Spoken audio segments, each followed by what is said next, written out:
It is what has generated a lot of the debate, especially given the kind of pronouncements made by the former deputy president with regard and to we'll Nairobi, be fighting zoning as bread-based. with regard to Nairobi. Absolutely. And the context thereof. The United Opposition is currently uncomfortable with some remarks attributed to the deputy president. Baraza, are you uncomfortable with that kind of sentiments? Yeah, especially when it comes to the contest for Nairobi seats? You see, it's too early to talk about zoning at this stage, and I don't think we should allow zoning as such. The reason being, if you're going to talk about zoning, how are you going to zone it? The reason being, Nairobi is it has several ethnic groups. How are you going to zone it? How are you going to manage it? What we are only going to do is that we as the opposition will sit together and agree who is going to field a candidate in which zone, who is going to, but you see, one person cannot say we are going to do the zoning. It's not possible. In which Two, zone? another question is, it's premature for us right now to talk about zoning. What we are only doing right now is strengthening our electoral basis. What we are going to, for example, isn't that what the former deputy president is doing? That he's trying to strengthen his base within Nairobi and saying that yes, Nairobi too, probably his party is better placed than the other parties within the United Opposition. It's premature because it can be true, but we're also going to come with our own arithmetic. Say, look, us, we have this. Now, what are you going to do? We'll sit down, negotiate, because election is negotiation. When you're building, let me tell you, when you're building coalition, you negotiate.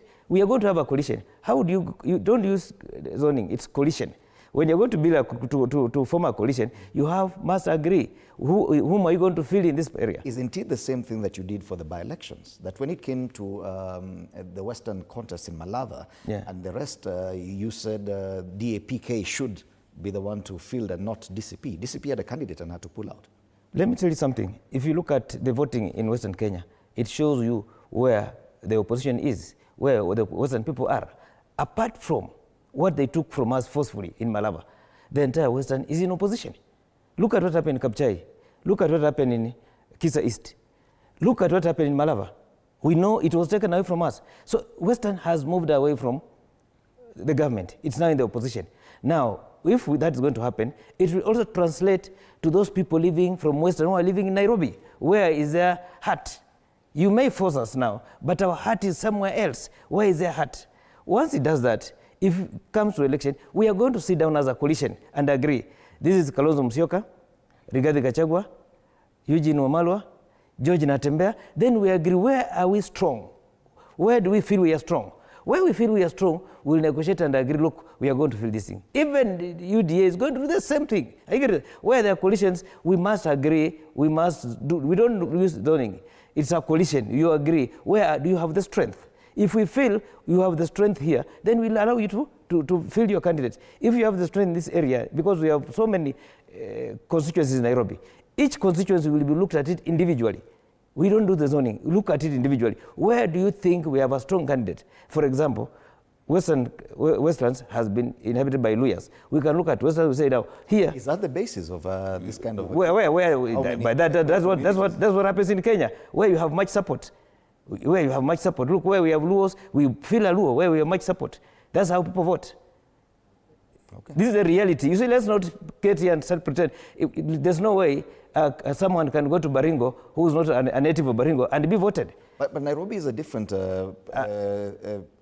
constituency altogether. But look, how do they vote? Look, where... Are you saying that members of one community would not necessarily vote for a candidate from a different community? The reason being, Nairobi? Where one community is the majority, we do that, and then that's why we have a coalition.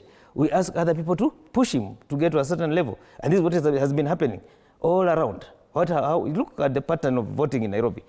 We look, where are you strong? If you are strong in this constituency, then we ask our fellow guys to support us so that we are able to win, because we are after winning. And this is what has been happening all along.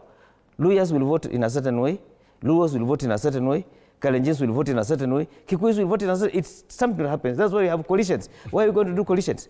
We have Central Kenya, we get Western, we get whatever, then we come together and agree who is the strongest candidate in this area, we feel that candidate. Who is the strongest, and then the other coalition will always support. Is that not zoning? It's not zoning, it's a coalition. What is a coalition? And that ask you. Isn't this the problem? Isn't this the problem? Isn't this the thing that has caused so much political upheaval given the comments that are attributed to the former deputy president. And I'm not saying it's what he said, because he's denied it, but isn't that the problem?